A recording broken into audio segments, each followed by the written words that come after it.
Hello guys, welcome back to the channel. In today's video, I'm going to show you how you can fix two-finger scroll not working in Windows 11. Okay, let's get into it guys. Here I have opened my laptop with Windows 11, and first of all we need to go to our setting. Click on this Windows icon and go to the settings. Alright, and here you have to search for touchpad setting. Just type in touchpad and go to the touchpad setting. Okay, and this touchpad setting, make sure you have activated this feature guys. Drag two fingers to scroll, and right after you activate this feature you will be able to scroll your touchpad with your two fingers.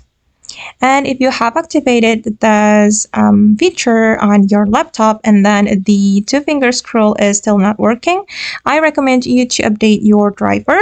You just need to go to the search menu on the setting, and then you can search for device manager.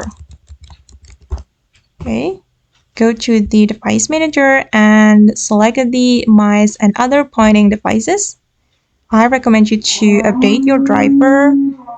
Okay, go to the driver, and here you will be able to update your driver. Just click on update driver option. Alright guys, and that's all the way to fix two-finger scroll not working on Windows 11. I hope this video will be useful for you. Thank you so much for watching, and see you in the next video.